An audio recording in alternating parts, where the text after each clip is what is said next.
역시 관심은 김정은입니다. 북한 김정은이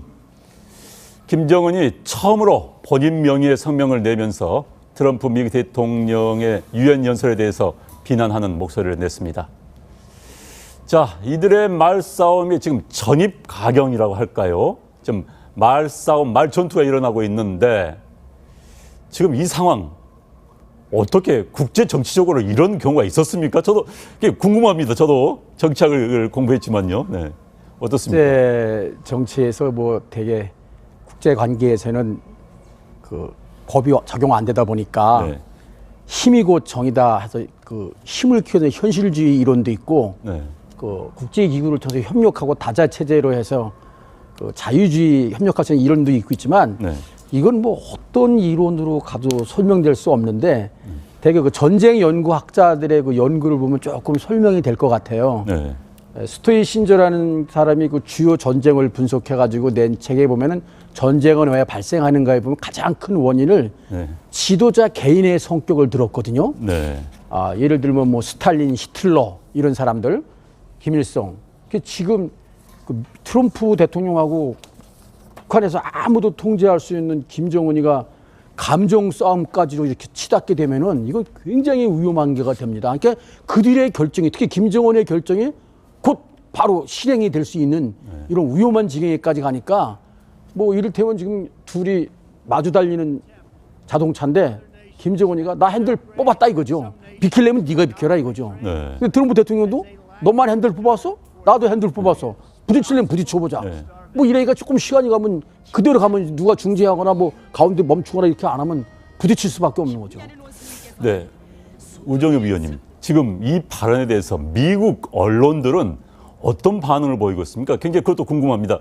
단순히 무슨 정말 미친 매드맨의 그런 뭐 소리라고 보는 건지 어찌면 어떤 상당히 강하게 받아들이고 있는지 어떻습니까? 미국의 반응은요? 미국 그러니까 네. 김정은과 이제 북한의 행태에 대해서는 사실 이성적인 측면에서 해석이 불가능하기 때문에 과연 이번 사태에 특히 그리고 김정은이 본인이 직접 트럼프 대통령에 대한 성명을 낸 것에 대해서 뭐 감정적인 대응이라기보다는 어떻게 분석을 하고 있느냐가 중요할 것 같습니다.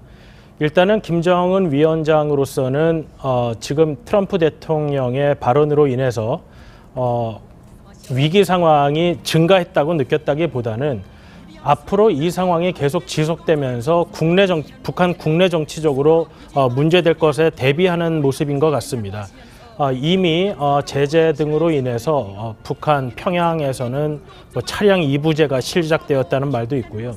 그렇다고 본다면 앞으로 이 상황이 장기화됨에 따라서 국제 정치적으로 미국과 한국, 그다음에 일본 주변국들과의 문제도 있겠지만은 김정은이 가장 신경 쓰는 부분은 주민들의 동요일 것입니다.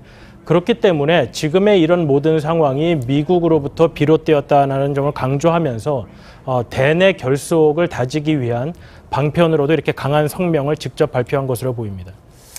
그런데 이번에 보면은 김정은이 국무위원장, 사실 우리에겐 좀 생소한 타이틀입니다.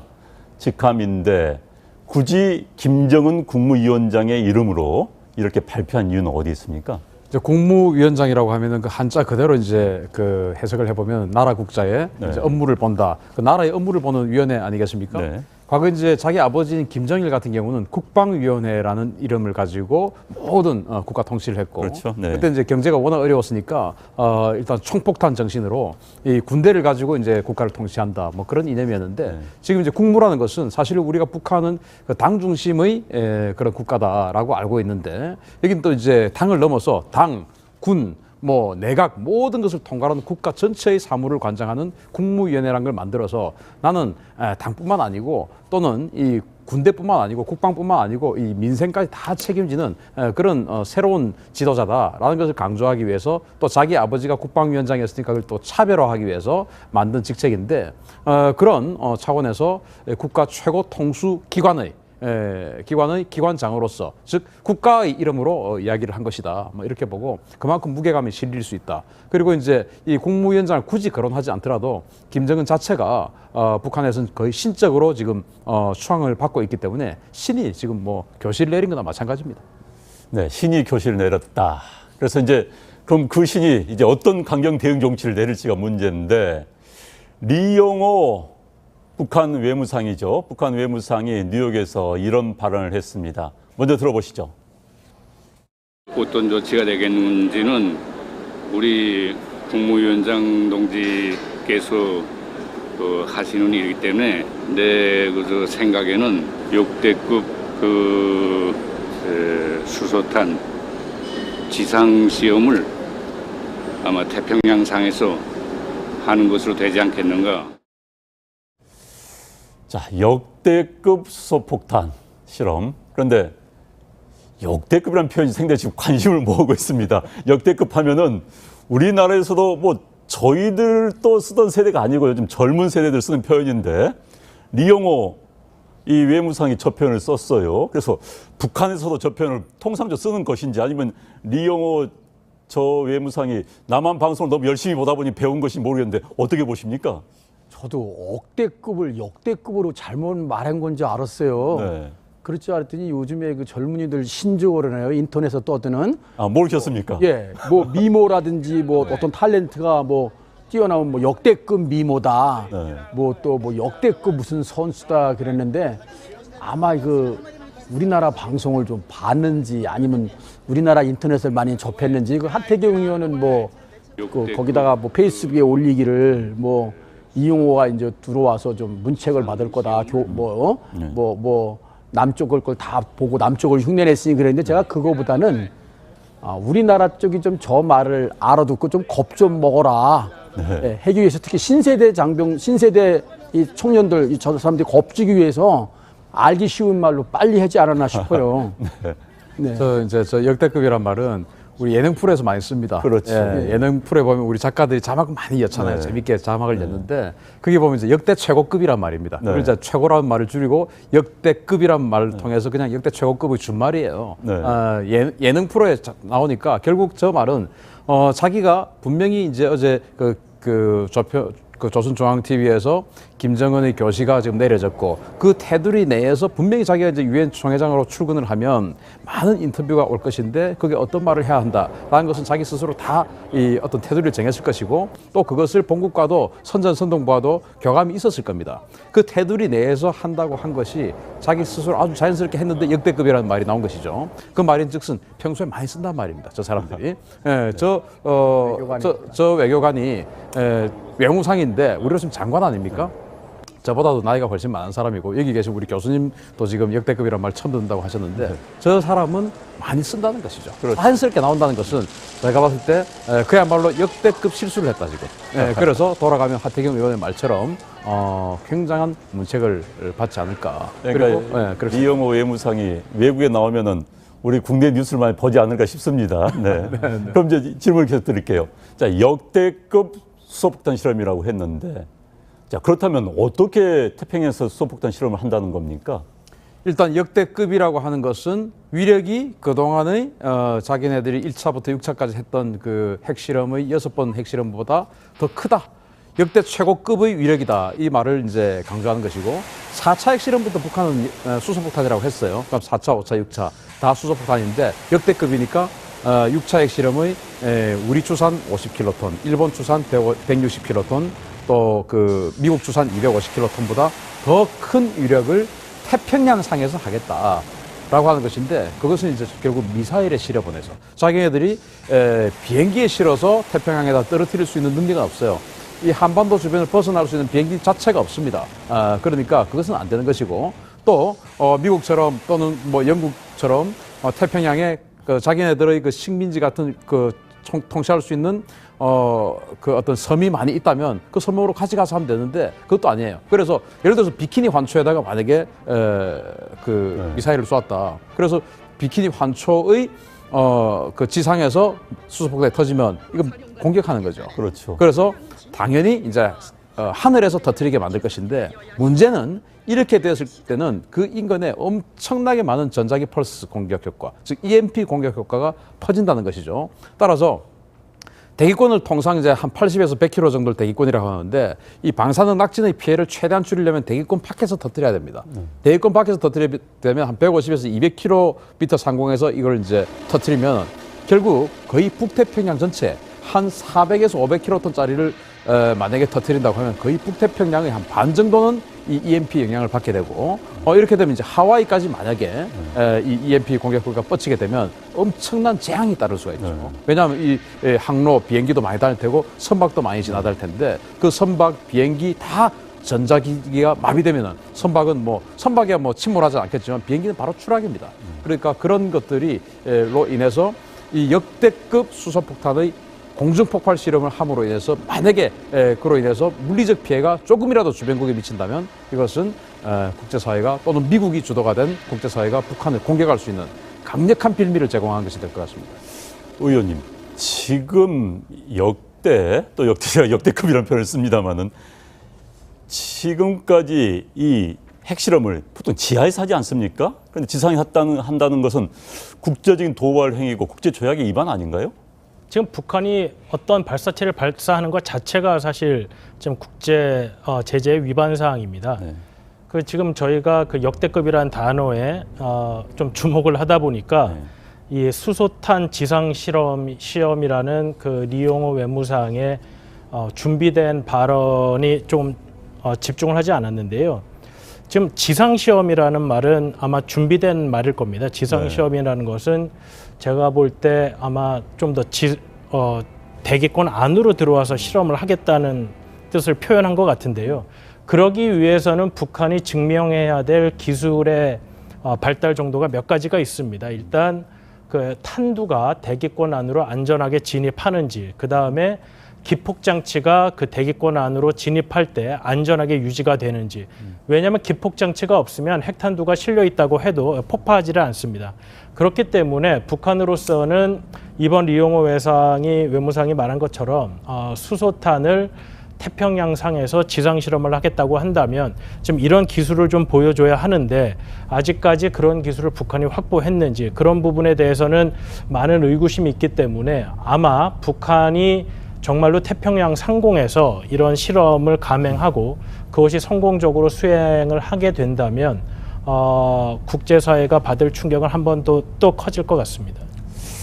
그리고 지금 이제 리용호 외무상이죠. 외무상은 이른바 역대급 수소폭탄 실험을 한다고 했는데 그거 외에도 김정은이 할 수 있는 도발 또 뭐가 있을까요? 뭐 본인들 불바다를 불을 맛보게 해주겠다 했는데 뭐가 있을까요? 밥 먹고 연구하는 게 맨날 도발만 연구하는 사람이니까 북한이 했는 도발은 수없이 많죠. 우선 지난번에 지도상에 보여주고 안 한 게 북극성 3형 SLBM 발사하는 거 있지 않습니까? 또 그 화성 13형도 보여줬는데 안 했고 또 화성 12형을 정말 검증된 거니까 할 수도 있고 화성 14형 또 ICBM도 할 수 있고요. 그다음에 제가 지금 염려하는 거는 태평양상에 뭐 이렇게 수소탄 실험한다는 식으로 이렇게 해놓고 실상은 우리가 관심 안 가지고 있을 때 만만한 게 우리나라 아닙니까? 서해오도 지난번에 점령하는 훈련했는데 서해오도 같은 데다 해버리면은 그 유엔 결의 위반도 아니고 그러니까 그런 거를 또 할지도 서해오도를 공격하다는 이야기입니까? 아니면 서해오도 인근에다 연평도 같은 거를 포격도발 지난번 같이 할 수도 있고요. 왜? 자기 핵무기 있다 이거죠. 자신 있다 이거죠. 자랑 과시하기 위해서 뭔가 돌파구가 필요한데 그 다음에 또 그 일시적으로 점령했다 빠질 수도 있고요. 뭐 예를 들면은 그럼 우리 인천이도 위협도 받거든요. 뭐 우도 같은 섬에는 민간인도 없기 때문에 방어도 약하고 그런데 뭐 할 수도 있거든요. 그렇기 때문에 지금 우리가 그 너무 그렇게 좀 관망하는 마치 제가 좀 염려되는 게 강 건너 불 보듯이 하고 우리는 아니고 김정은이 하고 트럼프 대통령이 뭐 말싸움하고 있다 이렇게 보고 있는 자세들 같은데 저는 이걸 위험하다고 생각해요. 사실은 불똥이 우리한테 튈 거거든요. 우리가 어떻게 하면 대비태세를 강화하고 방어태세를 어떻게 갖추고 피해를 줄이고 그럴 때 우리는 어떻게 할 수 있다 해서 뭐 국방부가 나서서 좀 설명을 하다가 국민이 불안하지 않도록 역대급 불안을 조성하는 것 같아요. 오늘 역대급 유행인 것 같습니다. 자, 그런데 이제 만약에 북한이 도발이 있다면은 미국의 군사 옵션, 지금 계속 미국의 군사 옵션에 대해서 미국 당국자들 이야기를 하고 있습니다. 자, 미국 군사 옵션 어떤 게 있습니까? 이제 선제 타격을 하겠죠. 선제 타격을 하는데 매티스 국방부 장관이 이렇게 이야기했습니다. 서울이 위험하지 않은 상황 어떤 그 내용이 있다라고 이야기했으니까 서울이 1994년도에 이야기했던 것처럼 서울 불바다가 안 되는 상황에서의 작전을 뭔가 구상을 할 텐데 또 그렇게 해야만 미국이 또 자유롭게 작전할 수 있습니다. 그러면은 서울 불바다를 시킬 수 있는 그 수단 자체를 제거를 하고 다른 작전을 하는 것이 가장 안전하죠. 그래서 저는 뭐 생각을 하는 것이 제가 미국이라면 일단 그 심리전을 통해서 북한 군 내부를 아주 혼란을 시켜놓고 그리고는 이제 강력한 전자전을 통해서 들어가면서 이 수도권 북쪽에 있는 저기 레이더 기지, 지대공 미사일 기지들을 사실은 뭐 몇 시간이면 다 없앨 수 있습니다. 그리고 나서 동시에 수도권 북쪽에 있는 한 200개 정도의 동굴이 있어요. 그 동굴 안에 북한의 장사정포, 우리 서울을 공격할 수 있는 장사정포가 있는데 그거 뭐 몇 시간이면 가능하죠. 그 동굴의 위치는 다 파악을 하고 있습니까? 파악돼 있죠. 네. 네. 그래서 그걸 하고 나서 이제 핵 제거를 하든지 참수작전에 들어가든지 뭐 그럴 가능성이 있지 않겠느냐. 그래서 뭐 참수작전이냐 또는 핵시설 제거냐 장사정포 타격이냐 하는데 저는 가장 최우선이 장사정포부터 먼저 제거를 해야 나머지 작전들이 안전하다라고 저는 생각합니다. 그럼 장사정포를 우리가 공격한 순간 또 후방에 있는 뭐 스커드 미사일을 날리는 거 아닙니까? 아니 그래서 네. 요즘에는 이제 장사정포가 그 갱도진지 구에 있는데 저 후사면에 가서 있거든요. 네. 그래서 우리가 지금 표적화 이제 사전에 미리 표적화해서 프리에이트라서 항공 표적으로 미리 이렇게 동시에 때리는데 네. 그 장사정포가 나오지 못하게 갱도진지 그 입구를 그냥 네. 묻어버리게 된다네요. 아예 나오지 못하게 네, 네. 한 발도 포가 못 나오게 네. 그런 식으로 지금 개념이 바뀌었대요. 그래서 시청하시는 시청자분이 있으면은 장사정포 우리 신 대표님 말씀 참 잘하셨는데 서울 불바다 너무 겁낼 필요 없다. 제가 지난번에 장사정포 340명 있으면 제가 2,811명이나 뭐 수천 명이 방호 태세를 안 갖추고 지하 대피하는 사람이 죽을 수도 있다 그러는데 아예 그냥 장사정포 동굴 자체를 그냥 무너버리니까 그리고 어떤 그 시나리오에 하면 B2 스텔스 한 10대 F-22 24대나 뭐 F-35 4개 편대 16대 정도 와서 한 번에 그냥 GBU 벙커 퍼스트 57 뭐 20발하고 30에 한 160발만 하면은 북한의 중요 표적은 뭐 바로 가고 그다음에 뭐 항모 강습단 정도 이렇게 하나, 두, 세 개까지 와가지고 거기에 있는 이지스 구축함 순영함과 핵항모에서 나오는 토마호크 미사일 뭐 수백 발 거의 수천 발이면은 뭐 동시에 거의 뭐 그냥 이격력도 없이 사실 제가 신 대표님 좋은 말씀 계산해 보니까 미국이 맘만 먹고 해로 들으면은 아무것도 아닙니다 사실은. 근데 어마어마한 예산과 수천조 이런 게 들다 보니까 그런데 사실 저것도 이렇게 한 번씩 전개하는데 돈이 엄청 드는데 우리가 막 그냥 오라 그러니까 이게 저것도 좀 사실은 우리도 부담도 하고 우리도 또 한 가지 저거 하려면 전제 조건이 제가 있는 게 사드 1개 포대를 수도권 북방을 방어할 수도 하나를 해놔야 북한의 핵미사일을 막을 수가 있어요. 방어 조치를 해놓은 상태에서 우리 피해가 안 가게 하면서 동시에 북한을 그냥 일격력에 의해서 무너뜨려야죠. 네, 뭐 미국의 군사를 아는지 모르는지 또 김정은은 계속 불바다를 보여주겠다 하고 있는데요. 자, 이처럼 한반도 긴장이 높아지고 있습니다. 그런데 중국이 오늘 이런 발표를 했습니다. 북한에 대한 석유 제품을 오는 10월부터 수출을 제한하겠다. 또 북한의 섬유 제품 수입을 않겠다라고 이야기를 했습니다. 자, 의원님, 북한에 대한 이제 제재가 중국이 공개적으로 이제 시작을 했다는 이야기인데 어떤 의미가 있고 북한에 어느 정도 타격을 줄 수 있을까요, 저게? 지금 중국이 미국이 강력하게 추진하고 있는 제재 정책에 동참하는 것은 중국이 느끼기에 이 문제가 평화적, 그러니까 제재를 통한 압박을 통해서 해결되지 않으면 미국이 실제로 군사적 행위를 감행할 가능성이 있다고 보는 가능성이 높아졌기 때문에 이러한 강력한 제재에 보다 더 동참을 하고 있는 것 같습니다. 사실 지금 북한이 비핵화로 돌아가기에는 그렇게 해서 많은 시간이 남아 있는 것은 아닙니다. 북한이 아까 말한 것처럼 수소탄 지상 실험이 가능할 정도의 핵과 미사일 능력을 갖추게 된다면 사실 그 이후에는 비핵화라는 것이 굉장히 장기적인 과정이 되게 됩니다. 그렇기 때문에 지금 미국이 추진하고 있는 이 제재와 압박의 가장 큰 목표는 북한이 그러한 핵과 미사일 프로그램을 완성하기 이전에 어떻게든 북한을 비핵화로 소위 말하는 롤백을 시켜야 된다는 것인데요. 그러기 위해서 지금 미국이 추진하고 있는 강력한 제재와 압박이 만약에 통할 가능성이 없다라고 미국이 판단하게 된다면 북한이 이러한 프로그램을 완성하기 이전에 미국의 군사적 옵션을 고려할 가능성이 굉장히 높아지게 됩니다. 중국으로서는 사실 그러한 과정이 그러한 상황이 더 본인들 자국에게는 이롭지 못하다고 생각을 하기 때문에 지금 북한에게 어느 정도 압박의 강도를 높여서 북한이 지금이라도 조금 롤백하는 그런 태도로 바뀌기를 바라는 정책적 목표가 있는 것 같습니다. 네, 이번에 유엔 총회에서 한미 정상회담이 있었습니다. 이 정상회담에서 한반도 전략 자산 배치, 그리고 우리나라가 미국의 전략 자산을 획득하는 이 문제에 대한 합의가 있었고요. 또 어느 정도 합의가 있었던 것 같습니다. 자, 만약에 현재 보도된 대로라면은 뭔가 있었던 것 같은데, 그렇다면은 한반도에 어떤 전략 자산들이 배치될 수 있습니까? 네, 저는 이제 우리 언론들이 이 부분을 보도를 할 때 아주 좀 조심을 해야 된다고 생각합니다. 지금 이제 대부분 뭐 인터넷 검색하시면 다 나올 거예요. F-35를 우리가 구매할 수도 있다. 뭐 이런 이야기를 하는데 F-35는 미국이 팔고 싶어서 안달이 나 있는 물품이지 우리가 사고 싶은데 미국이 안 주는 게 아니에요. 그래서 2013년도 한번 보십시오. F-35를 팔기 위해서 얼마나 많은 노력을 했습니까? 그런데 그걸 마치 지금 미국이 우리에게 선심 쓰는 것처럼 이렇게 식으로 우리 언론이 보도를 해서는 안 된다. 그거는 우리가 F-35 사주면서 엄청나게 사실 갑질을 해도 되는 물품이에요. 그래서 이건 좀 빼고 지금 제가 이참에 진짜 트럼프 대통령이 도와준다고 하니까 이참에 정말 우리가 샀으면 좋겠다라고 싶은 거는 FA-18 그라울러라고 하는 전자전 공격기예요. 이게 이제 호주에는 팔았는데 우리에게는 안 팔았습니다. 우리는 이제 사고 싶었는데 안 팔았어요. 지금 여기 화면에는 없습니다. FA-18 그라울러. 지금 여기 있는 거는 F-35B는 우리는 뭐 어차피 살 필요도 없는 것이고 F-35A를 우리는 살 텐데 그건 미국이 팔고 싶어 안 달라는 것이고 나머지 세 개는 미국이 파는 물품이 아니에요.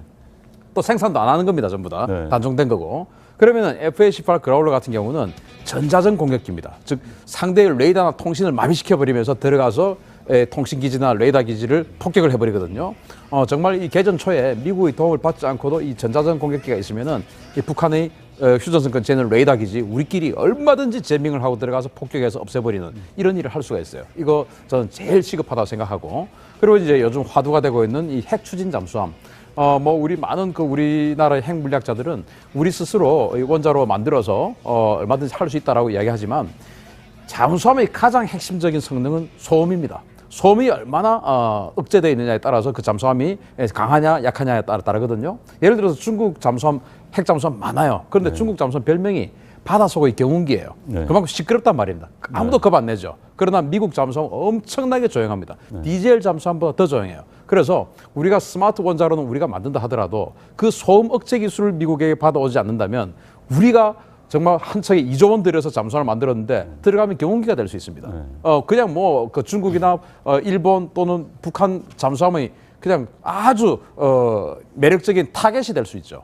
그래서는 안 되지 않습니까? 그래서 미국에게 잠수함 소음 억제 기술 뭐 이런 것들을 받아온다면 저는 이참에 아주 우리 국력이 한 단계 점프하는 그런 계기가 되지 않을까 싶습니다. 그럼 지금 우리 능력으로 지금 계속 이제 논란이 되고 있는 게 핵 잠수함. 이제 그런데 만들 수는 그런 고급적인 실력은 그런 뭐 기술은 안 된다 하더라도 기본적인 거 우리가 만들 수 있습니까? 예, 있습니다. 최소한 3,000톤급 이상이면은 핵추진 잠수함 그 미니 원자로에서 할 수 있거든요. 4,500톤급 되면 제일 좋긴 좋지만 북한은 현재 뭐 2,200톤 가지고도 SLBM 쏘지 않습니까? 이게 이제 그 수심 한 50m 이상으로 더 100m까지 들어야 안정하게 토마호크 미사일 같은 걸 발사할 수 있고 오랫동안 자망할 수 있고 아까 소리도 안 들리고 그러니까 3,000톤급을 한 3척 정도 최소한 그 설계 변경을 해서 농축 우라늄을 20%까지 하면 되는데 우라늄 원료를 가져오게 허용을 받고 한미 원자력 협정에서 평화적으로 이용한다는 법을 자유적으로 이용할 수 있다 하는 걸로 고쳐주면은 핵 추진 잠수함은 아마 5 내리 6년 안에 저희가 보유할 수 있다고 생각됩니다. 현재 북한이 SLBM을 계속 완성하면은 핵 추진 잠수함이 아니고는 막을 수가 없고 동해나 서해 어디에서 평양이나 원산을 공격할 수 있다는 걔들도 불안감이 있어야 되고요. 그 다음에 이제 아까 무기 중에서 글로벌 호크라든지 우리 눈이 너무 없어요. 그다음에 무인기 그레이 이글 같은 거 이런 거는 이번 기회에 좀 들여왔으면 좋겠고요. 전략 자산은 그 F-22를 전야도 오산이나 군산에 배치한 적이 있는데 안 되면 오산이나 군산 아니면은 그 가데나 비행장이라도 그리고 이제 핵추진 잠수함이 그 샤이엔 같은 거 오하이였고 그거는 뭐 필요하면 또 대북으로 같은 특수팀도 태울 수 있거든요. 또 전술핵무기도 했을 수 있고 그래가지고 와서 좀 주변에 어느 바닷속에 있다 그러면은 함부로 하지 못하고 만약에 하면은 그걸로 어떻게 하겠다 뭐 이렇게 하면은 좀 약간 그 억지가 될 것 같습니다. 네, 그리고 이제 이야기를 좀 바꿔보겠습니다. 한미일 정상회담이 있었는데 거기에서 일본 언론이 뭐 트럼프 대통령이 우리나라의 대북 뭐 인도 지원 800만 달러에 대해서 화를 냈다 이런 보도를 해서 청와대는 부인하는 그런 소동이 있었습니다. 자, 일본 언론이 자꾸 왜곡 보도하는 경향이 굉장히 강해요. 이 점에서 어떻게 생각하십니까? 일본과 지금 우리나라가 이 대북 문제 해결을 보는 시각의 차이가 여실히 드러났고 그러한 과정에서 뭐 과장된 그리고 조금은 의도가 다분히 있어 보이는 보도가 있었습니다. 그런데 뭐 물론 일본 언론의 이런 왜곡 보도 태도에 대해서는 우리가 충분히 일본 언론에 뭐 항의도 하고 뭐 해야겠지만은 지금 중요한 것은 한미일 간의 공조가 어느 때보다도 중요한 순간에 첫 번째 중요한 것은 이러한 한미일 간의 시각차가 존재하는 것처럼 보였다는 것이 문제고 두 번째는 일본의 이런 상하 본론들이 이런 식으로 하는 것은 한미일 공조에 전혀 도움이 안 된다. 그렇기 때문에 일본 정부로서도 물론 민주주의 국가이기 때문에 언론 통제가 되지는 않겠지만 자국 언론에 충분한 설명을 할 필요가 있다고 생각이 됩니다. 자, 우리 한반도 문제 참 할 얘기가 많습니다만은 시간 관계상 뭐 할 이야기 더 있어요? 네, 제가 한 30초만 말씀드리면 지금 우리가 미국이 그 군사작전으로 해가지고 북한의 핵 미사일 시설을 제거하면 우리가 전쟁 나냐고 너무 두려워하는데 이러다 보면은 북한 핵을 걷잡을 수도 막 100개, 200개 되면은 그때는 미국도 어쩌지 못하는 단계에 오면 지금 단계에 안 하면은 아까도 제가 말씀드렸지만 너무 전쟁 나와도 뭐 우리 암덩어리가 이제 손가락 하나 잘려도 그걸 제거해야 오래 살지 지금 이거 우리 국민의 좀 결기를 보여줘야지 너무 우리가 전쟁 두려워하면 그걸 김정은이가 오히려 악용하면서 하지 않나 싶습니다. 네. 네, 세 분과의 대화 여기서 줄이도록 하겠습니다. 네, 감사합니다. 이 국무위원장을 굳이 거론하지 않더라도 김정은 자체가 북한에서는 거의 신적으로 지금 수상을 받고 있기 때문에 신이 지금 뭐 교실을 내린 거나 마찬가지입니다. 네, 신이 교실을 내렸다.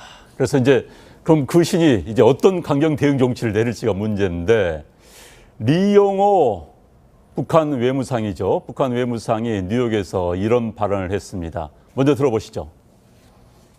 어떤 조치가 되겠는지는 우리 국무위원장 동지께서 하시는 일이기 때문에 내 그 생각에는 역대급 수소탄 지상 시험을 아마 태평양상에서 하는 것으로 되지 않겠는가. 자, 역대급 수소폭탄 실험. 그런데 역대급이라는 표현이 상당히 지금 관심을 모으고 있습니다. 역대급 하면은 우리나라에서도 뭐 저희들도 쓰던 세대가 아니고 요즘 젊은 세대들 쓰는 표현인데 리용호 이 외무상이 저 표현을 썼어요. 그래서 북한에서도 저 표현을 통상적으로 쓰는 것인지 아니면 리용호 저 외무상이 남한 방송을 너무 열심히 보다 보니 배운 것인지 모르겠는데 어떻게 보십니까? 저도 억대급을 역대급으로 잘못 말한 건지 알았어요. 네. 그럴 줄 알았더니 요즘에 그 젊은이들 신조어라나요? 인터넷에서 떠드는.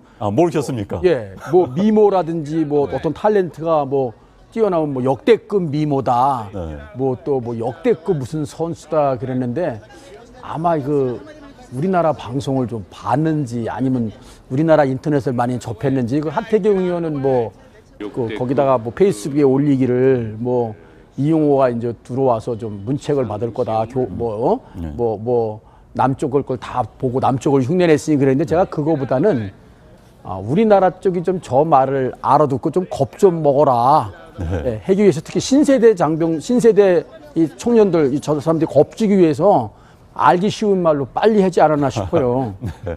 네. 저 역대급이란 말은 우리 예능 프로에서 많이 씁니다. 그렇죠. 예능 프로에 보면 우리 작가들이 자막 많이 였잖아요. 네. 재밌게 자막을 였는데 그게 보면 이제 역대 최고급이란 말입니다. 네. 그래서 최고라는 말을 줄이고 역대급이란 역시 관심은 김정은입니다.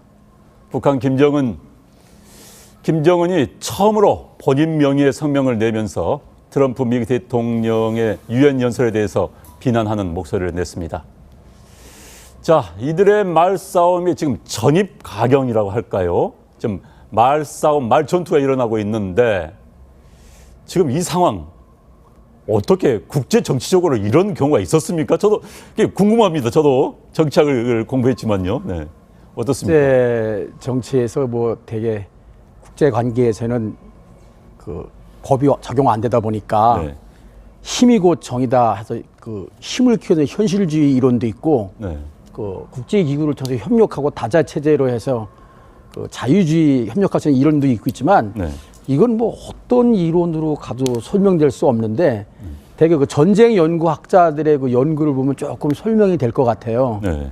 스토이 신저라는 사람이 그 주요 전쟁을 분석해가지고 낸 책에 보면은 전쟁은 왜 발생하는가에 보면 가장 큰 원인을 네. 지도자 개인의 성격을 들었거든요. 네. 아, 예를 들면 뭐 스탈린, 히틀러 이런 사람들, 김일성. 지금 그 트럼프 대통령하고 북한에서 아무도 통제할 수 있는 김정은이가 감정 싸움까지로 이렇게 치닫게 되면은 이건 굉장히 위험한 게가 됩니다. 그러니까 그들의 결정이 특히 김정은의 결정이 곧 바로 실행이 될 수 있는 이런 위험한 지경에까지 가니까 뭐 이를테면 지금 둘이 마주 달리는 자동차인데 김정은이가 나 핸들 뽑았다 이거죠. 비키려면 네가 비켜라 이거죠. 네. 근데 트럼프 대통령도 너만 핸들 뽑았어? 나도 핸들 뽑았어. 부딪히려면 부딪혀보자. 네. 뭐 이래니까 조금 시간이 가면 그대로 가면 누가 중재하거나 뭐 가운데 멈추거나 이렇게 안 하면 부딪힐 수밖에 없는 거죠. 네. 우정엽 위원님, 지금 이 발언에 대해서 미국 언론들은 어떤 반응을 보이고 있습니까? 굉장히 그것도 궁금합니다.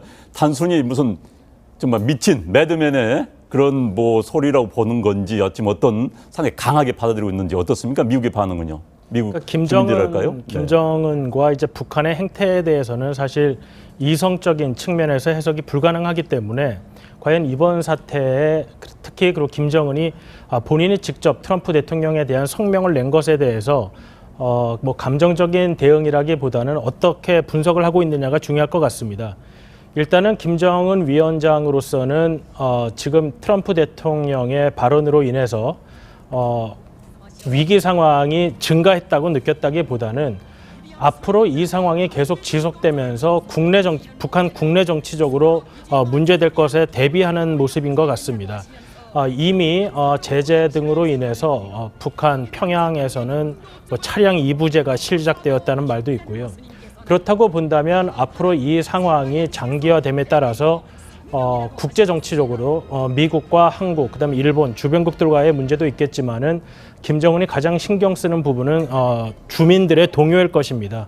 그렇기 때문에 지금의 이런 모든 상황이 미국으로부터 비롯되었다는 점을 강조하면서 대내 결속을 다지기 위한 방편으로도 이렇게 강한 성명을 직접 발표한 것으로 보입니다.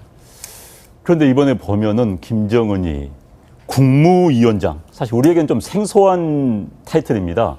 직함인데 굳이 김정은 국무위원장의 이름으로 이렇게 발표한 이유는 어디 있습니까? 이제 국무위원장이라고 하면은 그 한자 그대로 이제 그 해석을 해보면 나라 국자의 네. 이제 업무를 본다. 그 나라의 업무를 보는 위원회 아니겠습니까? 네. 과거 이제 자기 아버지인 김정일 같은 경우는 국방위원회라는 이름을 가지고 모든 국가 통치를 했고, 그렇죠. 네. 그때 이제 경제가 워낙 어려웠으니까 일단 총폭탄 정신으로 이 군대를 가지고 이제 국가를 통치한다. 뭐 그런 이념이었는데 네. 지금 이제 국무라는 것은 사실 우리가 북한은 그 당 중심의 그런 국가다라고 알고 있는데 여긴 또 이제 당을 넘어서 당, 군, 뭐 내각 모든 것을 통괄하는 국가 전체의 사무를 관장하는 국무위원회라는 걸 만들어서 나는 당뿐만 아니고 또는 이 군대뿐만 아니고 국방뿐만 아니고 이 민생까지 다 책임지는 그런 새로운 지도자다라는 것을 강조하기 위해서 또 자기 아버지가 국방위원장이었으니까 그걸 또 차별화하기 위해서 만든 직책인데 그런 차원에서 국가 최고 통수 기관의 기관의 기관장으로서, 즉 국가의 이름으로 이야기를 한 것이다. 뭐 이렇게 보고 그만큼 무게감이 실릴 수 있다. 그리고 이제 말을 통해서 그냥 역대 최고급의 준말이에요. 네. 예능 프로에 나오니까 결국 저 말은 자기가 분명히 이제 어제 그 조선중앙TV에서 김정은의 교시가 지금 내려졌고 그 테두리 내에서 분명히 자기가 이제 유엔 총회장으로 출근을 하면 많은 인터뷰가 올 것인데 그게 어떤 말을 해야 한다라는 것은 자기 스스로 다 이 어떤 테두리를 정했을 것이고 또 그것을 본국과도 선전선동부와도 교감이 있었을 겁니다. 그 테두리 내에서 한다고 한 것이 자기 스스로 아주 자연스럽게 했는데 역대급이라는 말이 나온 것이죠. 그 말인즉슨 평소에 많이 쓴단 말입니다. 저 사람들이. 저 외교관이 외무상인데 우리로 치면 장관 아닙니까? 저보다도 나이가 훨씬 많은 사람이고 여기 계신 우리 교수님도 지금 역대급이라는 말 처음 듣는다고 하셨는데 저 사람은 많이 쓴다는 것이죠. 그렇죠. 자연스럽게 나온다는 것은 내가 봤을 때 그야말로 역대급 실수를 했다 지금. 그래서 돌아가면 하태경 의원의 말처럼 굉장한 문책을 받지 않을까. 그러니까 그리고 이영호 외무상이 외국에 나오면은 우리 국내 뉴스를 많이 보지 않을까 싶습니다. 네. 그럼 이제 질문을 계속 드릴게요. 자, 역대급 수소폭탄 실험이라고 했는데, 자, 그렇다면 어떻게 태평양에서 수소폭탄 실험을 한다는 겁니까? 일단 역대급이라고 하는 것은 위력이 그동안의 자기네들이 1차부터 6차까지 했던 그 핵실험의 6번 핵실험보다 더 크다. 역대 최고급의 위력이다. 이 말을 이제 강조하는 것이고 4차 핵실험부터 북한은 수소폭탄이라고 했어요. 그럼 4차, 5차, 6차 다 수소폭탄인데 역대급이니까 6차 핵실험의 우리 추산 50킬로톤, 일본 추산 160킬로톤, 또 그 미국 추산 250킬로톤보다 더 큰 위력을 태평양상에서 하겠다라고 하는 것인데 그것은 이제 결국 미사일에 실어보내서 자기네들이 비행기에 실어서 태평양에다 떨어뜨릴 수 있는 능력은 없어요. 이 한반도 주변을 벗어날 수 있는 비행기 자체가 없습니다. 그러니까 그것은 안 되는 것이고 또 미국처럼 또는 뭐 영국처럼 태평양에 그 자기네들의 그 식민지 같은 그 통치할 수 있는 그 어떤 섬이 많이 있다면 그 섬으로 가져가서 하면 되는데 그것도 아니에요. 그래서 예를 들어서 비키니 환초에다가 만약에 미사일을 쏘았다. 그래서 비키니 환초의 그 지상에서 수소폭탄이 터지면 이건 공격하는 거죠. 그렇죠. 그래서 당연히 이제 하늘에서 터뜨리게 만들 것인데 문제는 이렇게 되었을 때는 그 인근에 엄청나게 많은 전자기 펄스 공격 효과, 즉 EMP 공격 효과가 퍼진다는 것이죠. 따라서 대기권을 통상 이제 한 80에서 100km 정도를 대기권이라고 하는데 이 방사능 낙진의 피해를 최대한 줄이려면 대기권 밖에서 터뜨려야 됩니다. 대기권 밖에서 터뜨리면 한 150에서 200km 상공에서 이걸 이제 터뜨리면 결국 거의 북태평양 전체 한 400에서 500km짜리를 만약에 터뜨린다고 하면 거의 북태평양의 한 반 정도는 이 EMP 영향을 받게 되고 이렇게 되면 이제 하와이까지 만약에 이 EMP 공격효과가 뻗치게 되면 엄청난 재앙이 따를 수가 있죠. 왜냐하면 이 항로 비행기도 많이 다닐 테고 선박도 많이 지나다닐 텐데 그 선박 비행기 다 전자기기가 마비되면은 선박이야 뭐 침몰하지 않겠지만 비행기는 바로 추락입니다. 그러니까 그런 것들로 인해서 이 역대급 수소폭탄의 공중폭발 실험을 함으로 인해서 만약에 그로 인해서 물리적 피해가 조금이라도 주변국에 미친다면 이것은 국제사회가 또는 미국이 주도가 된 국제사회가 북한을 공격할 수 있는 강력한 빌미를 제공하는 것이 될 것 같습니다. 의원님, 지금 제가 역대급이라는 표현을 씁니다마는 지금까지 이 핵실험을 보통 지하에서 하지 않습니까? 그런데 지상에 한다는 것은 국제적인 도발 행위고 국제조약의 위반 아닌가요? 지금 북한이 어떤 발사체를 발사하는 것 자체가 사실 지금 국제 제재 위반 사항입니다. 네. 그 지금 저희가 그 역대급이라는 단어에 좀 주목을 하다 보니까 이 수소탄 지상 시험이라는 그 리용호 외무상의 준비된 발언이 좀 집중을 하지 않았는데요. 지금 지상 시험이라는 말은 아마 준비된 말일 겁니다. 지상 시험이라는 것은 제가 볼 때 아마 좀 더 대기권 안으로 들어와서 실험을 하겠다는 뜻을 표현한 것 같은데요. 그러기 위해서는 북한이 증명해야 될 기술의 발달 정도가 몇 가지가 있습니다. 일단 그 탄두가 대기권 안으로 안전하게 진입하는지, 그 다음에 기폭 장치가 그 대기권 안으로 진입할 때 안전하게 유지가 되는지. 왜냐하면 기폭